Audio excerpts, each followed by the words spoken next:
I'm Arya Schwartz, and welcome to the Winsidr Show, where it's all about the W. 15% into the season, we have a ton to discuss.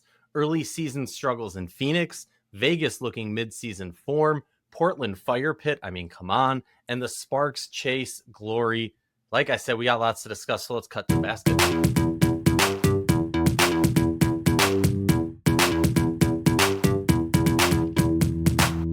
Before we get into today's show, just a quick reminder, Winsidr is fully independent WNBA coverage, and everything we do is supported by listeners like you. If you enjoy what we're doing here, you can keep it going by joining our Patreon at patreon.com/Winsidr. That's patreon.com/Winsidr, with pricing levels for everyone you're directly supporting the work we do, and we cover the W year round.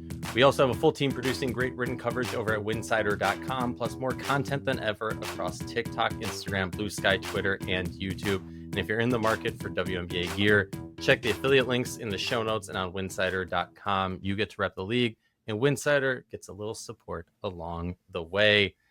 Welcome back to the show. Excited to be here. I'm back with Kevin. Kevin Forch is back. Couldn't keep him away forever. How you doing? How was coaching youth basketball? I'm doing great. Coaching youth basketball, especially the kind of the tween age girl division, added a lot of gray hair that didn't exist before, but I feel so up to date on dance routines and lingo that I think it was an overall beneficial experience. Love it. Love it. Okay, great. Well, let's hop right in. We got a few teams to discuss. Let's start with arguably the team that is the saddest of our four. The Phoenix Mercury. I mean, let's just be real about it. They're sitting at 2-6, second to last place in the league currently. Just really, really struggled. Just to run down some stats for you. I mean, from a points perspective, they are struggling. They are sitting at 8th. They're staying like 10th, right at 85 points a game. That's just not what they're expected. But when I talk about the Phoenix Mercury, for me, it's kind of like, they're not going to be the most high-powered offense. That's kind of what an Alyssa Thomas team is, and that's not shade. The type of offense. They're going to grind you out. They're going to play physical. Now, yes, kind of what Phoenix has been able to do in this Alyssa Thomas era has been surround her with shooters, which is super fun and amazing. But I look at this team and I just go, there's a lack of depth, especially when you have Sammy Wickham injured. And especially when during the offseason, they lost a couple players and kind of, lost 3, replaced 1. And it just is so obvious. Kaz struggling, but yes, they're both averaging 18 points. She's just not shooting at the highest percentage that she's done in the past. Yo-Yo Nogic is doing 14 a game. She's playing great. Really amazing. Makani coming back is big for this team because when you look at this roster without Makani, they're kind of playing 5 deep in terms of like high impact players. And now you bring Makani back. So I think that was kind of the asterisk for this lame start. And anytime you have Alyssa Thomas, you're going to make a deep playoff push. You're going to make at least like a deep season push. But the thing that has been so staggeringly painful to watch, struggling to watch, whatever you want to say, is the Phoenix Mercury are also letting up 86 points per game. That's 9th in the league. That's just not kind of what they're known to do. And the worst part is they are allowing a league worst 3-point percentage of 39. I mean, essentially their opponents are shooting 40% from the 3-point line, which is just an absurd stat. Sorry, I'm rambling on. There's just so much to unpack here about what's been going on in Phoenix. And I'm curious for you, what's your Mercury takeaway, besides the fact that they have arguably the best jerseys in the league right now?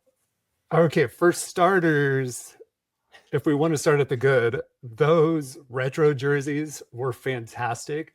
Whew. And the coach sweaters that they had to wear on the sidelines against the Liberty, I want 12 of them. I would wear every day. I can't because I have red hair. So my palette is limited, but I appreciate how cool they are, and I wish. Yeah. I don't wish I didn't have red hair because red hair is cooler than all others, but I wish I could wear.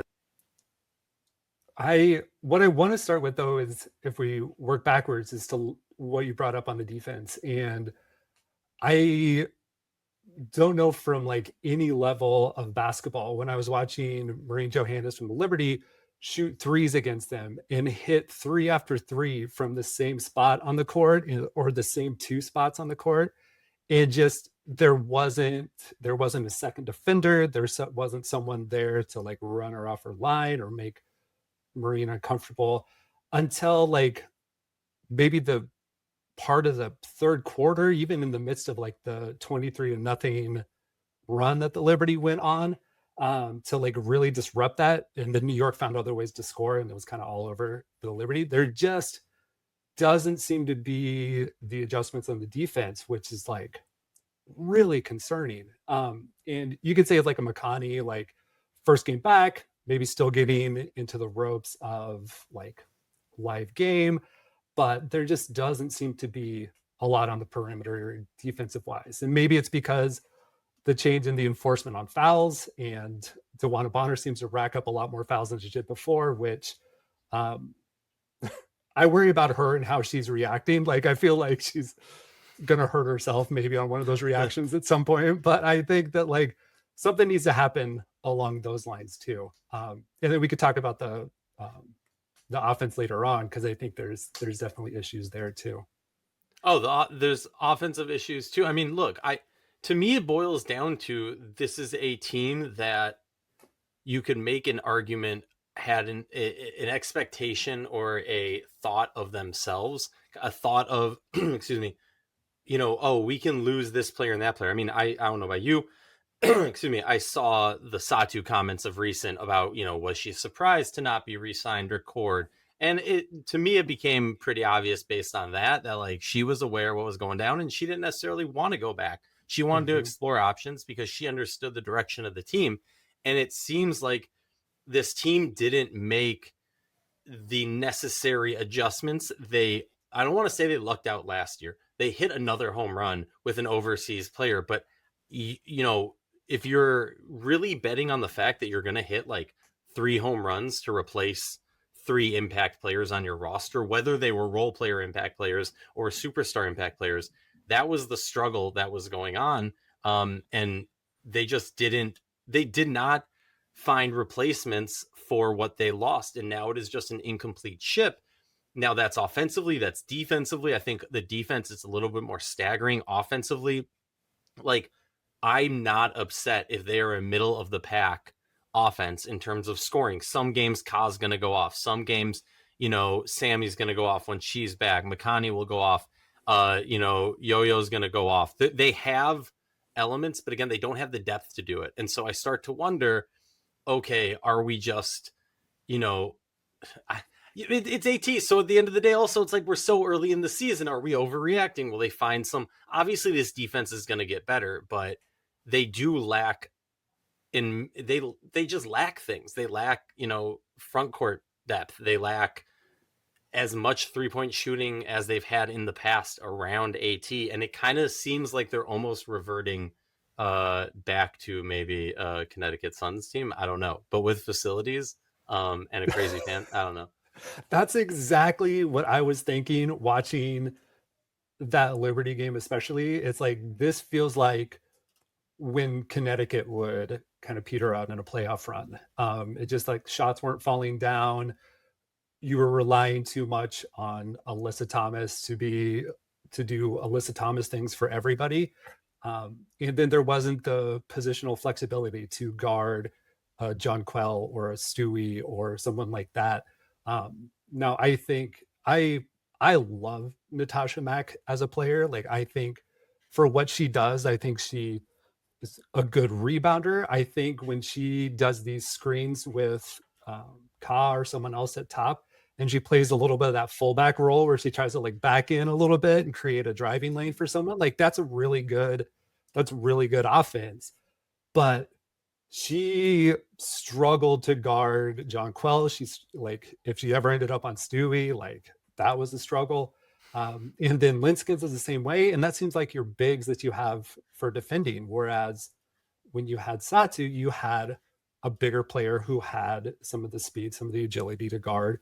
And when Alyssa Thomas is playing, I think the stat I looked at, this was from like Basketball Reference, but she's played like the most minutes cumulative in the league so far this season. Classic. Yeah, which very AT thing. Also a very, am I looking at the Connecticut Sun again kind of thing. That's troubling kind of early on in the season, I think, for me, and that doesn't seem fixable. Whereas I would be surprised if Ka keeps shooting 16% on threes all season. Like at some point, Mm-hmm. we're gonna be past this, and I don't think DeWanna Bonner is going to shoot sub 20% on 3-pointers this season, which I think she's like right around there at this point either. But the lack of depth is a big problem.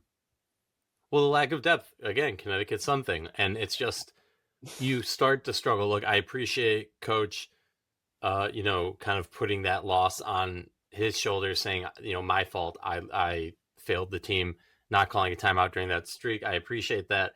But we got to see changes. We got to see some difference. And like, yeah, I struggle too, because like, look, I'll open up the Slack chat just a little bit. There was a discussion going on in like the Winsidr Slack today of like, this is a rough start. Like, what do we think? Are they going to make a move? And I'm like, what is that move? Because if you're trying to get a impact player, unless you're going to give like multiple role players that can like eventually, like add up, I guess, to be an impact player, you're giving away 2 to get 1 again, which is the same problem that they essentially had this offseason. So they don't have the capital to do it. And you don't have the DeWanna Bonner situation of last year to add her in, which was just like icing on the cake. It's a very different story.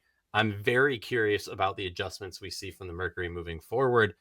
Any final thoughts before we move on to a brighter spot team? And I think if you're looking forward on the Phoenix side too, like, I mean, you brought in like March Suarez. I mean, she's 6'3". She can play a little bit bigger, but maybe not ready for the moment, but you got to try something at this point. So I think we're probably going to see a better Phoenix at some point, but I'm hopeful that's sooner rather than later. Yeah, because honestly, like the other thing is, the bigger the league is, yes, we can have. This is something I'm gonna be very curious about. It's just, I'm gonna have to hit up my math friend. Just the possible equations of, in the past, it was like traditionally you'll have 1 or 2 teams at a very top heavy record for 1 or 2 teams, and then a lot of congestion, and then some bubble teams. I'm very curious what's going to happen now that the league gets bigger and bigger. That playoff pool stays the same. It's going to be quite interesting. Moving on to another team that, continues to do things that they have historically done, but that could really mean good things or bad things. Las Vegas Aces sitting at 4-2, haven't played as many games as some of the other teams. They haven't played since the 23rd, but they're playing again today as we record. It'll be a nice test for both teams. The Aces and the Wings play tonight. Obviously, by the time you listen to this, the game will be done and we'll sound like fools. But look, you start off this season and they lose to the Mercury pretty handedly. 33 points, 99-66. Obviously, we're sitting here May 10th. We're talking about very different Mercury team, very different Aces team. They bounce back to put a shellacking on the Sparks, 105-78. And then obviously against the Sun twice, we expect them to womp up on them, and they do. And second game a little bit closer because you play a team twice in 3 days. Second game likely is going to be closer. And then Ace's dream game really goes down to the wire. Chelsea Gray does some ridiculous Chelsea Gray things. We can't talk about, and then obviously they play the Sparks and the Sparks get their licks back. But also interesting because the Sparks were a team that last year it felt like kind of always had that ability, and honestly for a few years now have felt like they've kind of had that ability they have the De'Erica Hamby, chip on the shoulder when they face them, and the team kind of rallies behind her. So just some overall stats. They're sitting at second in points per game. Opponents' points per game, though, they're sitting at 10th. Opponents shooting 35% from the 3. That's 10th worst in the league. And then Asia is doing Asia things, 24 points a game, 7 rebounds, almost 3 assists, almost 2.5 blocks. Kennedy Carter just feels like a cheat code for this team. She's doing amazing things off the bench, 20 points per game. 3 rebounds, essentially, a steal and a half, and 2.5 assists. Just amazing. Chelsea Gray doing her thing, not scoring as much, but 6.5 assists, 6, 7 assists. Melissa Smith. Honestly, like, this Vegas Aces team, I'll say this. If they win it, it'll be the most talented Vegas Aces roster to win a championship. None of the other teams that have won a championship have been anywhere as talented as this. Traditionally, with the Aces, when they have the more talented team, they don't, perform as well. I'm talking about if you've been watching them for a while. But this is just like, it's ridiculous. They have Cheyenne Parker Tyus, Bree Turner, Steph Talbot, who's giving them good minutes. He hasn't been like the most productive player. Dana Evans, great. Alyssa Smith, Jewel Lloyd, struggling a little bit, but it's Jewel Lloyd. Like, this team is deep. This team has Asia Wilson, and yes, they're not undefeated right now, which is like maybe a confusing thing, but they look good early. They look strong. And we're not talking about them as we were last year. Like, oh my God, are the wheels falling off? Has it finally happened? Are they even going to make the playoffs? Thoughts on the Las Vegas Aces? I have to say, like, they're probably the favorites, right? Against. They're my favorites. I don't know how you can see what this team has done and not include that in the, like, especially what they did against Atlanta, where they like dead in the water for like 2.5, 3 quarters and just completely explode on a game that Jackie Young just, I think, sets a WNBA record for most field goal attempts without like scoring a point, something like that. I was going to say, I mentioned all of that, did not even mention Jackie Young once. And that's kind of on purpose, because she has not been so amazing, and not like no shade or anything. She's been playing pretty good, just not, eye-popping normal Jackie Young-esque, which is like scary for when that does happen. But I think at the end of the day, this completely rides on Asia Wilson staying healthy. If Asia Wilson's healthy, they're the favorites at all points, at every point. If Asia Wilson doesn't stay healthy, then we're talking about like other teams having a shot.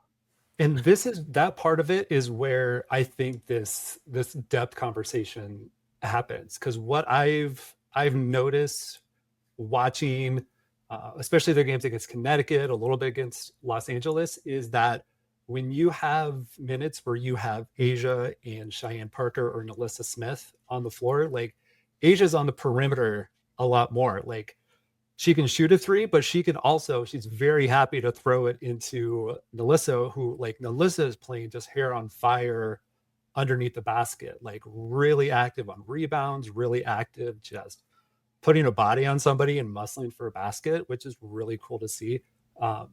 And Asia seems pretty content to throw them the ball and let them cook. I say that after she drops like 45 points on the Sun for one of those games. Like, she's doing fine on her own. But like what we talked about last with the Mercury, sort of like, I've seen this story before. This is a break news story for Vegas, where do we envision a time like over the summer where if they're playing really well, does somebody sort of take a longer break to maybe like heal or gear up for a playoff run, where it felt like Asia had to put a whole lot on her shoulders just to, not to like scrape into the playoffs, but to like keep performing at a particular level. I think she, with what the rest of the team can do, can maybe doesn't have to do all the Asia Wilson things that she's been doing, the last few years.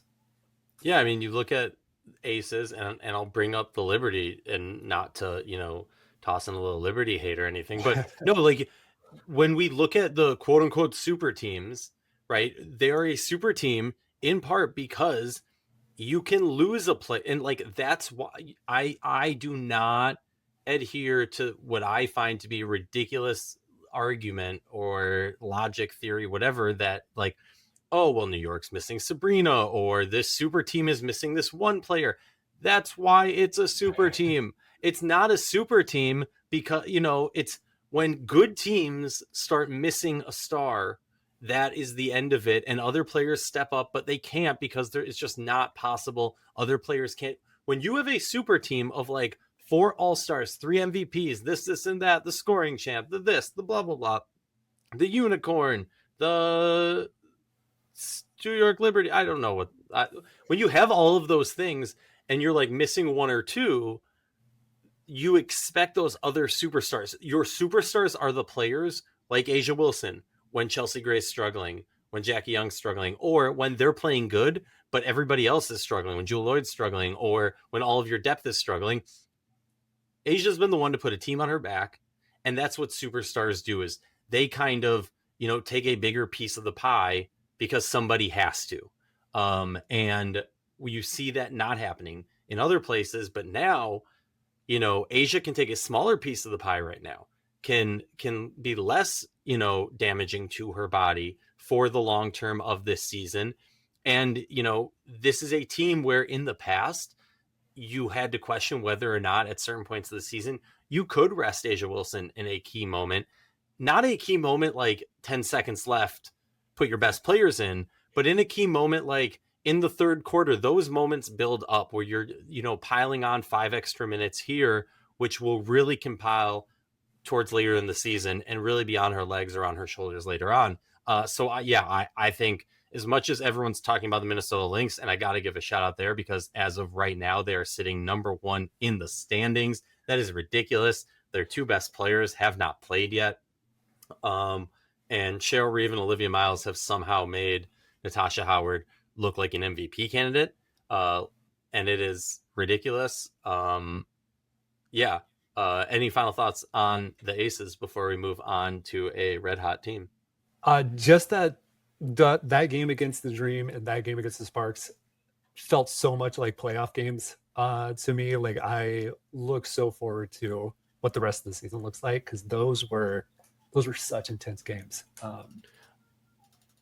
Moving on now to the Fire Pit.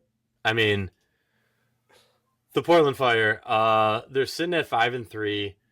They are 10th in the league in points per game, 11th for opponents' points per game. They beat the Sun, the tempo, so not the most impressive, but take the 2-1 lead versus the Liberty in the series for the season. Quite impressive. That was eye-opening, I think, for a lot of people. And then we got the Fire Pit is just insane. They are a team where I'm not going to say I'm going to pick them every time at home, but they're a team where if you're a betting person, you should be putting money on them at home if the money line is against them, because the odds are they will put up a good fight. They have been ridiculous. It's insane. Yesterday, they beat the Sun by 10. Not the craziest of things, but the way that they did it, they just continue to look cool, calm, collective. I do feel like they're going to cool off at a point. Look, they're sitting rating wise towards outside of the playoff bubble, on the bubble, but outside of the playoff bubble. They have been great when it mattered most in key moments, making big comebacks, impressive comebacks for a franchise. I hate that this is the only time I'm going to mention the tempo this episode, because I don't want to constantly just be comparing these two teams, but I feel like, and I've said this before, Portland has kind of stole the apple of the eye of all the WNBA between these two franchises just right now, because that home base, that home court, the Fire Pit, can't stop saying it, and those big wins, those statement wins early on. And then also, let's talk about Alex. I mean, he's doing weird things in practice, like weird things. I don't even know what, like playing on your tippy toes and socks, and no shoot arounds, and they got swimming noodles sticking out the back of their shirts, and they're popping balloons, and they're, on little, the little push scooters that we used to play around in middle school and whatnot. And I love it. I'm extremely anti NBA coaches, men's side coaches coming to the W side. Don't get me wrong. He's been doing some oddball stuff, and I love me some oddball coaches.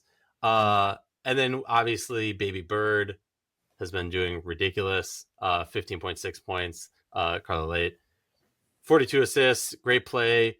Love that they're calling her Baby Bird. Bridget Carlton doing BC things. Emily Angsler has just been looking amazing. And yeah, it's a really fun team. Obviously, I haven't talked about the Sarah Ashley Barker, the SAB debate. But yeah, I mean, just a fun team. They're so evenly spread out. It's just ridiculous. Thoughts on the Portland Fire? As you were talking, I had the thought of like, are we witnessing like the reverse Ted Lasso, where we have someone from England come to America and Hmm. like reinvent like one of our sports? I think that's a great premise for what we're watching. But I remain just so impressed at the weirdness at what we're watching. And when it comes to just like full court pressure, like after every like made basket, I also just love this team. I don't know if there's any way to like track this stat at all. They seem to just hold on to the ball like the least amount of time at any like offensive possession. The amount of just like touch passes, swing passes, things that are going all over the court. Part of that is going to be their downfall at some point, because I think they're one of the highest like rated like turnover teams in the W. But that also leads to just like you get so many like corner like Megan Gustafson threes, and you get once sort of like Podge sort of like starts to like get more used to like game time and like cutting to the basket and stuff like that. That'll lead to a lot of baskets there. I just think the pace at which they play with and that just sort of like freneticness, I think, is so different from what we have seen from other teams. If we think of like going all the way back to where we talked about like the Mercury pace is a lot different than what the Portland Fire pace is at.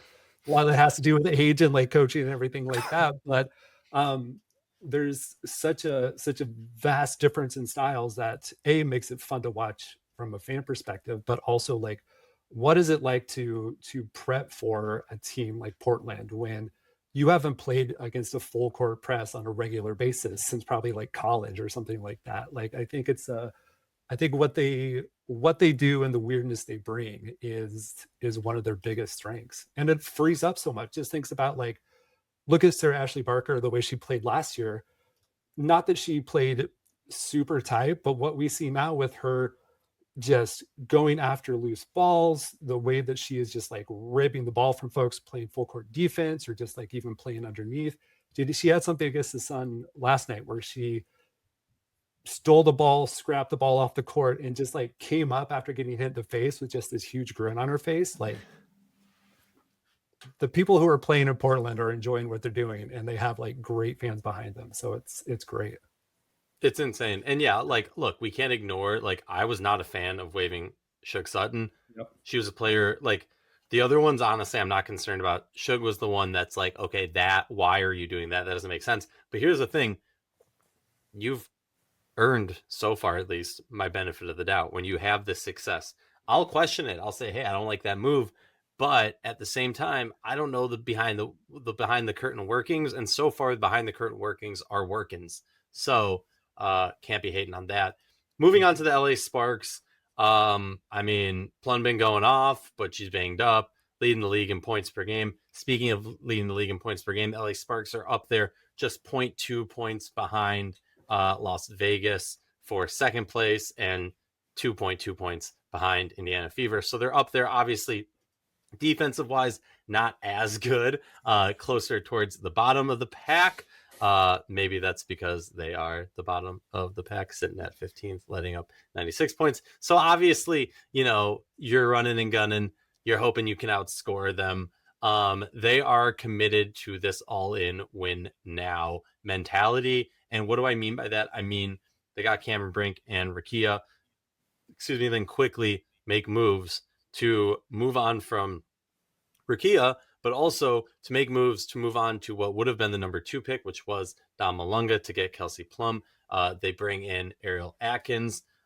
So now we're talking about a team that is completely all in. You have Erica Wheeler, the vet, backup point guard. You got Kelsey Plum, Ariel Atkins, Derica Hamby, Nneka Agumake, Cam Brink, the young up-and-comer Ray Burrell. This team, it just doesn't seem like enough. It seems like you've put enough forward. I respect that. Excuse me, I did not tell you where they're sitting right now. They're sitting at 3-3. Mm-hmm. Sorry, I should have led with that. They're sitting at 3-3. Obviously, not as many games as some of the other teams, but that said, they have not been that impressive. Yes, they got that win against Vegas, but besides that, they beat the Mercury. Okay, not that impressive. They lost by 10 points, letting up 106 to the Tempo. And that was the second game after they beat the Tempo by 4 points. They lost to the Fever. And then obviously they lost to the Aces. So this is a team that's struggling to find their defensive identity. They have a lot of big names. I just don't see how it pieces together. And it makes me so frustrated because this is a team that has just been so committed to a championship window right now. And I don't know why they think there is a championship window right now. They have a lot, it'll be a fun team. They'll be on the playoff bubble. And later in the season, we'll be sitting there like, oh, they have all these superstars. NECA's playing better statistically than she did in her MVP, but it's still not turning out to wins, or it's still not turning out to them climbing out above 7th place. And I just feel like, yeah, I don't know. What about you? They just don't have someone who's really still focused on this, is just playing really committed defense. There was something that came out, I think The Athletic reported on that in practice, like NECA just essentially lost it on people who just weren't playing tough defense in practice. And you wonder on who this with this roster, who's going to step up in that place. I think Cam has had a couple good games of playing defense at the rim, but I still feel like she has a ways to go to be a regular impact player on defense. I've seen Ray, traditionally a really good defender, but has also been in foul trouble a lot. So is she able to adjust to the new way that the game is being officiated? And maybe this absence of Plum for a week kind of gives us an idea of what does it look like maybe if the team leans more into defense, if you bring Ariel Atkins back and you have more maybe sprinkle in a little bit more Kate Martin, sprinkle in a little bit more Erica Wheeler maybe as a ball handler, maybe not, gives an effort on defense, maybe not the best defender in the league. I just wonder what it looks like if there's any saving of the defense on this team. I'm gonna cut you off and say no, and I'm not even saying that to be rude. Mm-hmm. Hamby's a great defender. NECA can be a great defender. Mm-hmm. Kelsey Plum is not somebody that you're gonna stand there and go there is no guard defense. Atkins can be a great defender, but she's not an Elena Beard. She's not a Tamika Catchings. She's not a player that can be a polarizing defensive player. And that's what this team struggles with, is if you don't have one of those, then everyone needs to buy in and be playing great defense, and they don't have it. It seems like they want that LA Flash pizzazz, but they don't have the oomph on defense. And I'm sorry, let's be real. If you're all in to win a championship, you need to be all in on defense. No team wins a championship without defense, and we have not been seeing that at all. So yeah, if I'm NECA, I'm laying into them. I'm also maybe questioning if Balloon Gate should have been assigned for her to go to Minnesota, who's sitting at the opposite of the standings. No shade.